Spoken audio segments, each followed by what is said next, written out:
What happens when the unexpected becomes reality? In this episode of the BBB Business Shield Series, we tackle one of the most overlooked risks facing small businesses, the lack of a clear, actionable emergency plan. From fires and natural disasters to active shooter and critical incident scenarios, this conversation focuses on how businesses can prepare their people, not just their technology, for crisis situations. Joined by emergency management professionals and community leaders, we'll explore what a real emergency action plan looks like, common gaps businesses don't realize they have, and simple steps owners can take now to protect employees, customers, and operations when seconds matter most. Planning for the unthinkable isn't about fear, it's about leadership, resilience, and being ready when it counts. I am Rick Myers, CEO and Chief Information Security Officer at Caldera Cybersecurity Services, and your host for today's BBB Security Shield Series. And our topic today is planning for the worst, planning for the unthinkable. I'm very excited to introduce today's guest from the New Mexico Department of Homeland Security and Emergency Management,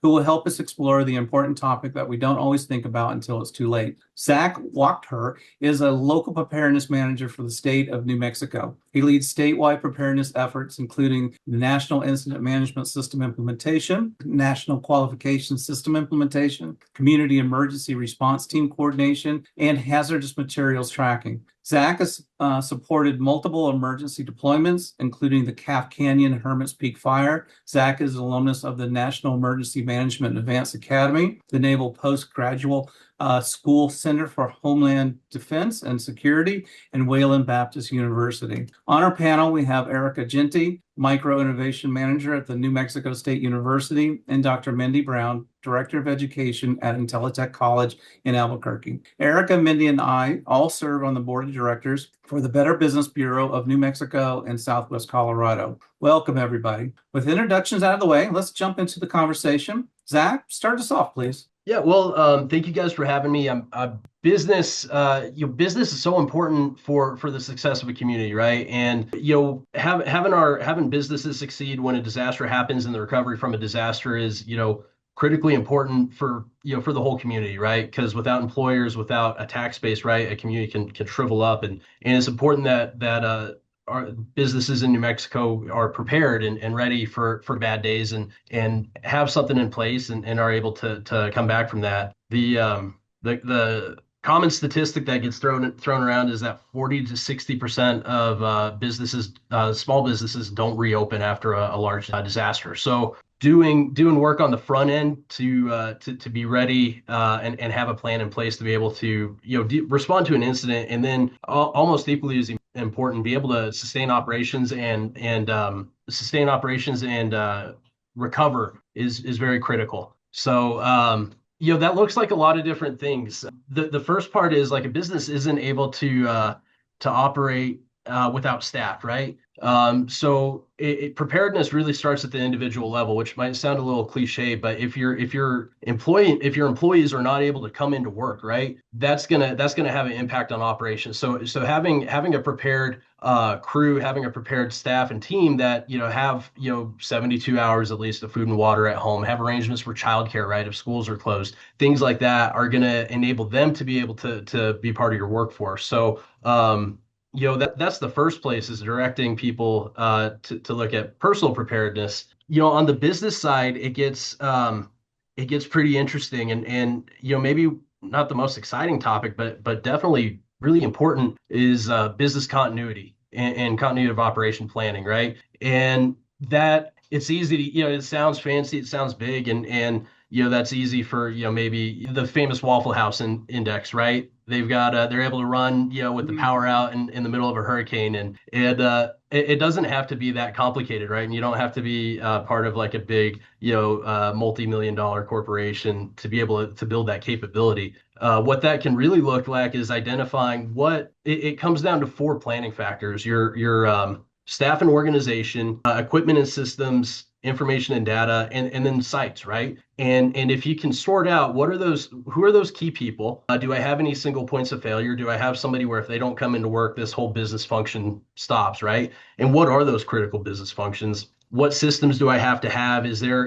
a third-party software that I'm critically dependent on, that if they go down, that impacts operations. What workaround procedures can I think of now when I'm not under pressure to be able to keep business moving? And then, we've got Rick on here, who's a cybersecurity professional. So I'm sure CIA is very a very familiar term to him, right? Confidentiality, integrity, and availability of information. So what information do you have to have available to you to get work done? And then lastly is going to be your locations. Do you have anywhere else that business can be conducted out of? Can it be done remotely, right? A lot of people got really good at working remotely during COVID. And that's a legitimate, business continuity strategy. So, that would be, one of the places to start, and it's not super exciting, right? But it's very important, and that can really help keep a business going, which is going to support the community overall too, right? Especially if we're looking at a large scale disaster, because you need employers, right? The people living in a community need to be able to go to work. They need to be able to have income to be able to support that recovery once you get post incident. Taking that down to maybe a more localized level, there's all kinds of, my world is always filled with wildfires and floods, but incidents, active shooter is can be an issue. I know you guys have spent a lot of time talking about cybersecurity, which is critically important, and we've got people on the call that know more about that than me, so I won't try to dive too deeply into that. But training your staff too to know how to respond if they're put into that situation that we normally think of as unthinkable, right? I'm sure a lot of people have heard of run hide fight training from FEMA. That's very good training. There's a lot of different providers that are out there for that, and I'll talk a little bit about training resources that are available to the community and business owners in a while. But teaching, it's important to train so that when the thing happens, you've already gone through it. It's not a shock to your system. And if you train regularly, right, training shouldn't be a one-off thing. The point of training is we have a plan, let's test the plan. Did the plan work? Yes or no? But also getting, as they say, sets and reps in, right? Trying to get people used to that action. So doing an active shooter training once, 5 years ago, that's an initiative. That's good, but this should be a regular cycle that you do as your business, as part of your responsibility to the people that you care for, right? Your employees that are part of your business, and more importantly, human beings that you want to protect. Beyond the training side, there are things that you can do physically, right, and operationally to help secure your facility. There's a concept referred to as defense in depth, which may or may not be practical depending on where a business is physically located. But it's this idea of layers, right? Where if you have opportunities to identify somebody that might be coming to cause issues. And what that'll often look like in a secure facility would be a gate, right? And the gate isn't put right by the front door. The gate's further away. So if there's a threat, the threat has a distance between you and the next building. And then you've got your badge access, right? Your building's then secure. So you've got another layer there. So looking, depending on the nature of business, if you're able to do secured access or have those kind of standoff distance defense in depth measures, that's awesome, right? But that may not be realistic for everybody. So the other thing is going to be situational awareness too, teaching people to be aware of their surroundings. If something looks out of place, if you see somebody walking up to the front door of your business with a chip on their shoulder and they're really fast, and maybe they're acting kind of nervous, right? That you don't want to be, no, you can't come in, right? But maybe I should pay attention. What's going on with this guy? Make sure, hey, welcome. How can I help you? Right? You let them know that you see them. That's and they teach that a lot for loss prevention, right? Acknowledge people when they come in, but that's also a security piece too. Like, let people know, hey, I'm aware of your presence, right? And then de-escalation is another important piece of that too. There's a great, and this is really, I actually haven't learned this from work. I've learned this from exercise and stuff that I do outside of work. But de-escalation stance. You want to keep people ideally 2 arms length away from you, right? That's outside of their striking distance, and you can do that in a way that's non-threatening, right? That encourages people to calm down and be non-confrontational while you're actually you keep people away. And it's you kind of arms, hey, how's it going? What can I do for you? And that helps create that barrier without going like, oh, what do you want? kind of thing. So I wasn't expecting to get into that in this podcast, but there's a lot of things that you can do to help de-escalate that situation. As far as planning, there's a concept that we talk about a lot in emergency management. It's called all hazard. And you might hear people refer to all hazard emergency operation plan. And that's usually going to be something that's usually for a government entity, but the concept stands true. And the core idea behind it is that you could have a different hazard or a different threat, but the impact may be the same. And you're planning for an impact potentially, right? And you can have one plan for a shared impact. And the example I always like to use is a fire and a flood, right? I can have a fire come through town and we have to evacuate everybody. We got to figure out an evacuation route and get them a shelter. I could have a flood come through town and I'm doing the exact same thing, right? I'm figuring out where am I going to take everybody? How am I going to shelter them? So when a business is looking at developing a plan, that's an important concept too. You don't necessarily, some things are going to be hazard specific, but you don't necessarily have to have a million plans on the shelf for a million different possible threats, right? If I can't open my business for reason A, B, or C, this is our plan on how we're going to conduct business until we can open it, right? The threat doesn't necessarily matter, but how am I going to get things going does. There's a lot of really good resources available at ready.gov/business, including templates for plans and instructions on how small businesses can plan for different hazards and for different and for continuity as well. And I feel like I have just been rambling and rambling, so I'm gonna pause and open things up to the group for discussion. Yeah, Zach, I just wanted to build on something you were saying about being prepared, not only in the business, but I came from Florida, and Mhm. in Florida, it's tornadoes and hurricanes, and those all have these, preparatory, plans of, how do you secure your cyber, your security from a cyber perspective? How do you protect your, physical, doors, windows, things like that. When I moved to New Mexico, there's something else I had to think of, and that was with snowstorms. Yeah. And the thing I noticed with this last storm that went through, the weather channels were talking about emergency kits for your car. So if you got, the car broke down or, ran into a snowbank, you would have something to, to work with inside the car. So it's important to understand the risks of where you're at, and even personally as business wise. So I just was kind of thinking, what does everybody else think about, where else do we need to have preparation and supplies at hand? That's one. I don't want to talk over anybody, so before I keep droning on. But that's a really good point, Rick, is that disaster happens. It doesn't care if you're at home or if you're at work or you're commuting, right? It can be anywhere, and so that absolutely is a great call out. You do want to make sure that the typical guidance is at least 72 hours food and water for every person in your home, pets as well. You want to have medication, on hand as well, and in your vehicle and in your place of employment. So you want to have what you need to be able to hunker down at work, or shelter in place, right? Is the term we'd use if you're not able to leave because roads are impassable or whatever incidents occurring. And then also in your car, right? And having like the classic metal coffee can with a votive candle, right? It becomes like a heat battery. Having the Oh, space blanket. Yeah, it's I didn't know little. that. There we go. All right, all right, my preparedness tidbit for the day. Of course, food and water in your vehicle. I actually had that happen to me about 2 years ago. I got stuck in that. They had that Blue Norther that shut down I-40, and I had to stay in. I was in Texas. I had to stay in Amarillo an extra day, and it took me about 6 hours to get to Albuquerque. And what had happened was all the road becomes impassable so long. The semi trucks they clock out and they go and they sleep in the cab. So then they open the road back up, but they don't know. And so then state police has to drive up and down with a bullhorn and try to wake up the truck driver. So fun little tidbit for you, firsthand experience with Yeah. that one. But yeah, being prepared wherever you are, and that's a great thing too. To again with the family piece.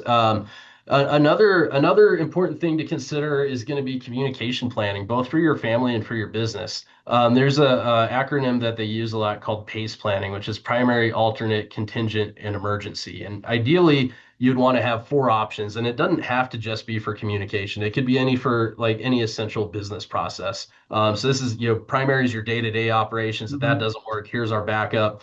Things really going bad, option three, and then worst case scenario, we're sending up smoke signals, right?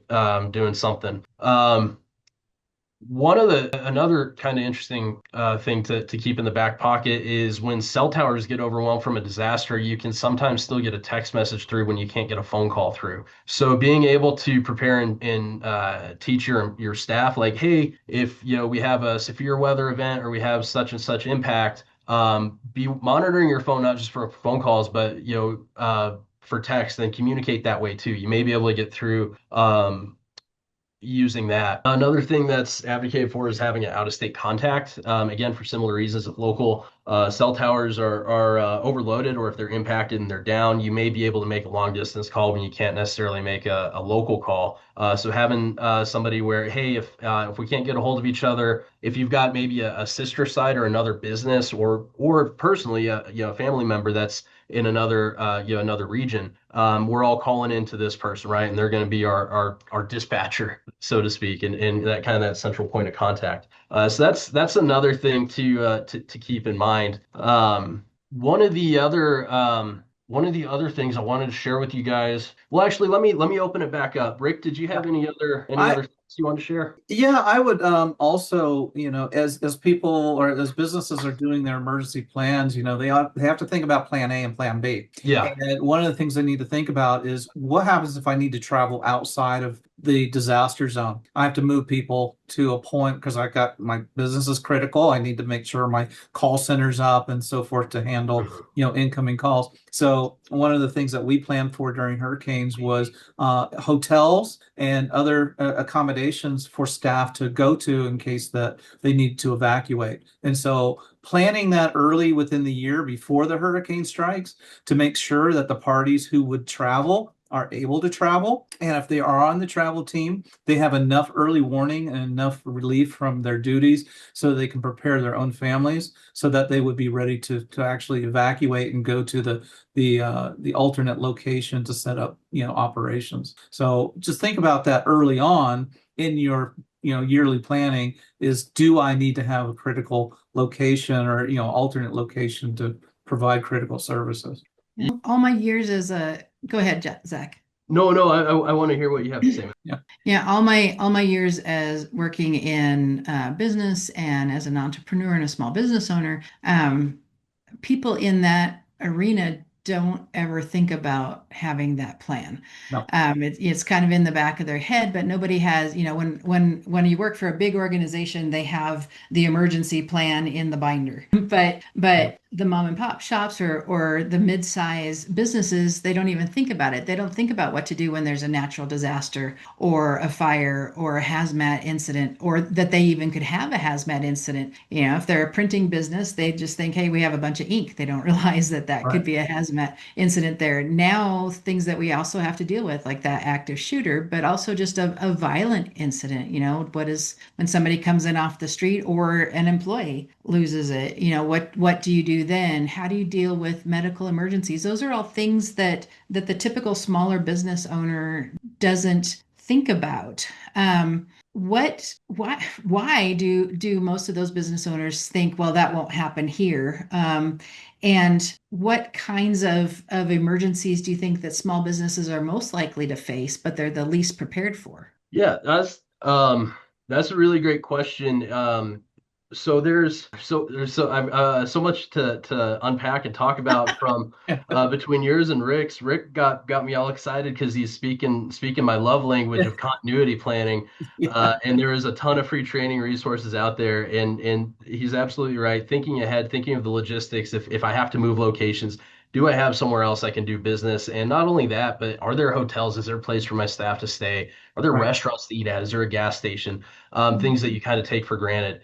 So that's very important. A disaster for a small business could be, a key employee that has a medical incident and takes them out of certain. That sounds so dehumanizing, but they're not able to work, right, and perform their essential functions, and being able to having staff there, maybe witnessing somebody having a cardiac event, or maybe as you mentioned, a violent, maybe a domestic partner or somebody that's coming in, having it out with their spouse, and then this thought too of not, no, that won't happen here, and it's almost kind of like I don't want to speak it into existence, right? We don't have those kind of people here. That's not anything we have to worry about, and that's great, and hopefully you don't, and but why not make the investment in time to prepare people?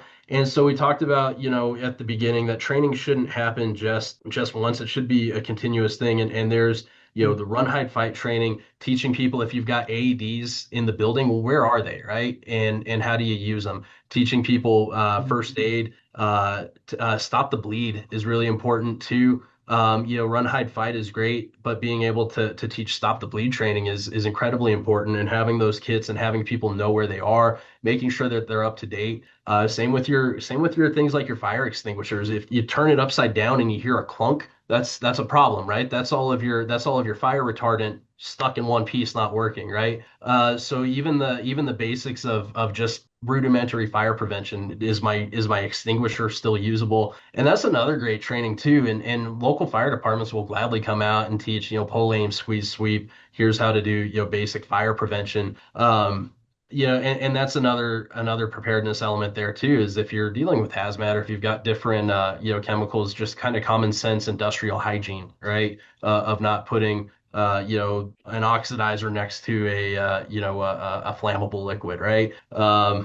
It's things like that is so trying to look through the eyes. You go through life day to day, right? And you get so zoned in, or so this is the paint shelf, right? And that's just where we keep all the paint thinner and everything, and then going through it as like, all right, well, what if I was the fire marshal, right? And looking at it like, all right, well, I've got it next to the smoking patio. Maybe that's a problem. Maybe you want to separate those, and taking kind of that common sense but critical eye. That's easy, not out of just because when it's your day to day, you don't always look at it through that lens. So yeah, training for medical emergencies, training for de-escalation.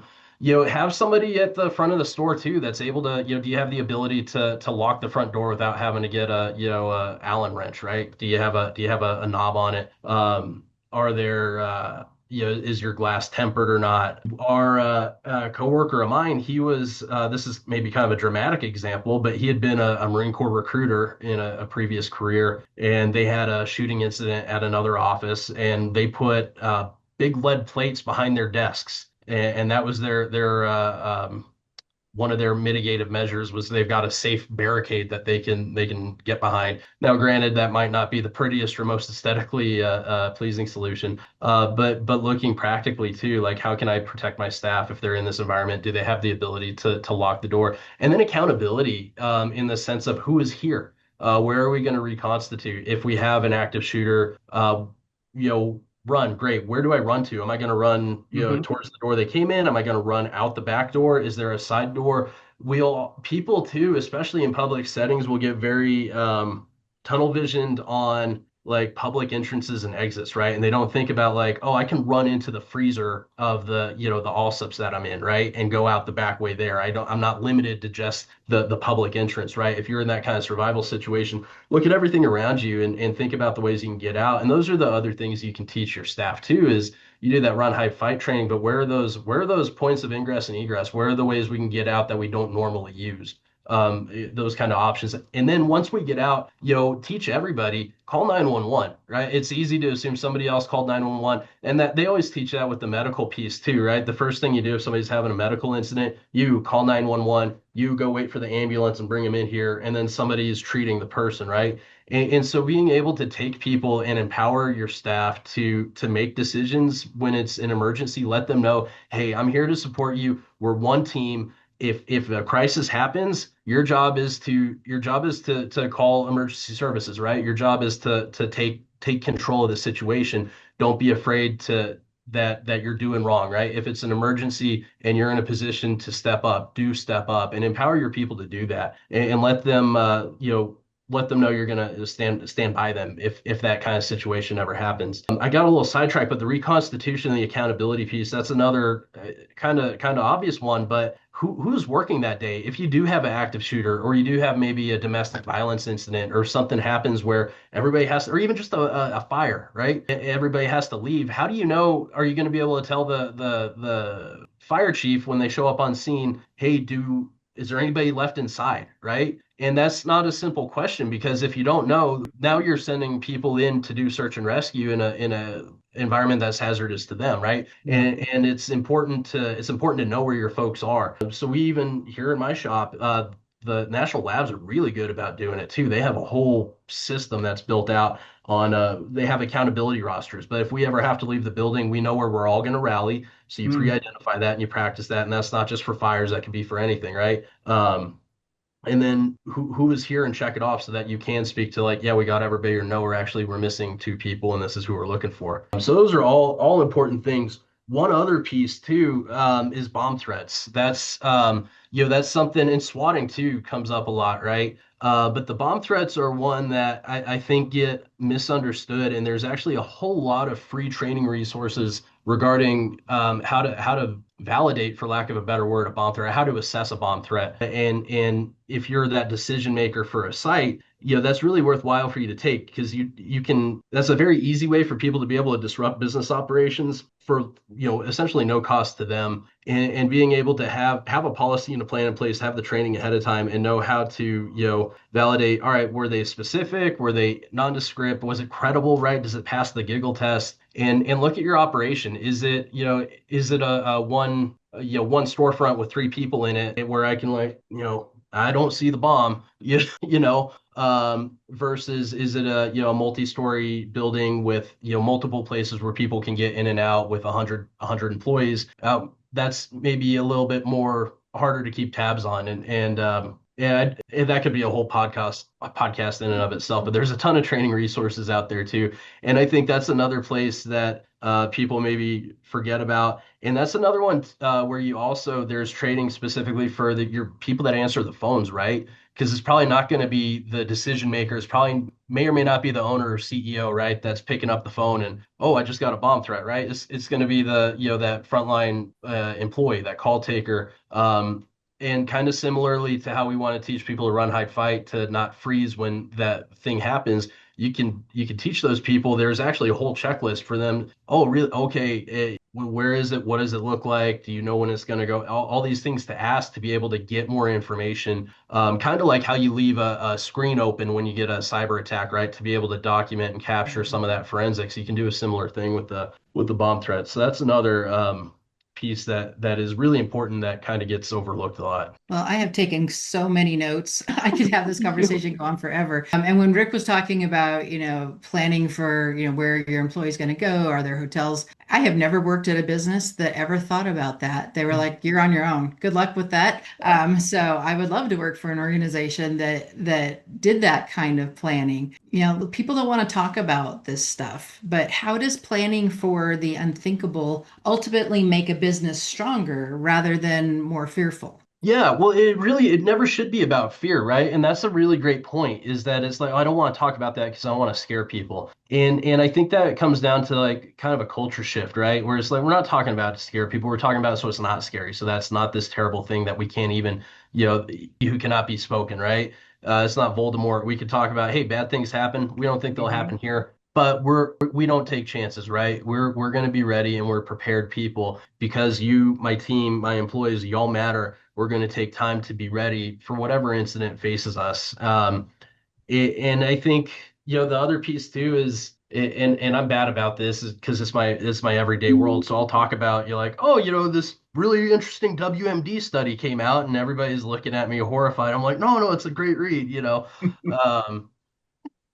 Whereas, most people don't live in that space. So I think it's important it's important to frame it, and I think approach it from that, like, in an overabundance of caution, right? This isn't because we think, something's going to happen, but it's good to be ready. And that's the other thing too, is you can teach, where it makes sense, like, hey, if we have to evacuate because of a fire, or if you have to evacuate because of, some kind of violent incident, we still need to practice evacuation, right? And it's good for us to be able to do it. And so I think maybe connecting it to those hazards that aren't as scary, but still require the same kind of planning and preparation and training. I think that's valuable. And then just reiterating, yeah, this isn't because we think something's going to happen, but this is because we just want to be, safe and prepared.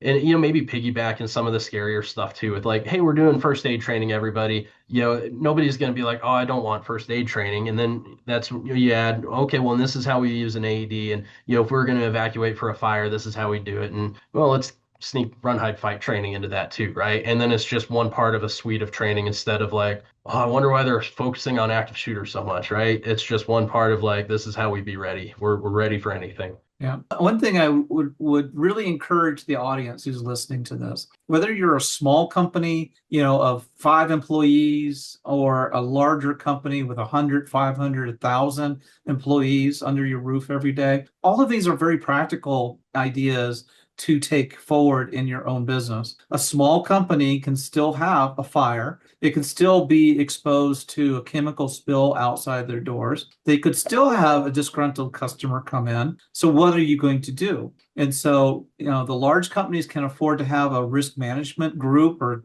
committee to sit and to discuss these things. You might only have one person, 2 other people that you can pull together to talk about what would you do in this case so you're prepared. And from a practical sense, we never really used to talk about pandemic planning. What would happen if we had a pandemic? Well, look what happened, right? And how many companies had to, on a dime, figure out how are they going to send their people home? How are they going to outfit them with equipment? And I believe it was a miracle about how well companies did respond when they took it seriously, and they were able to move out. I know I was with a company and we moved 2,500 people out in 3 days with equipment and systems and support and on call and all that. But you have to take it seriously. It comes from the top down. So if you own a business out there, make that a point to make that as a priority for you, an objective for this year, to come up and talk about those things that are the highest risk for you. Yeah. And so if I could add to that, Rick,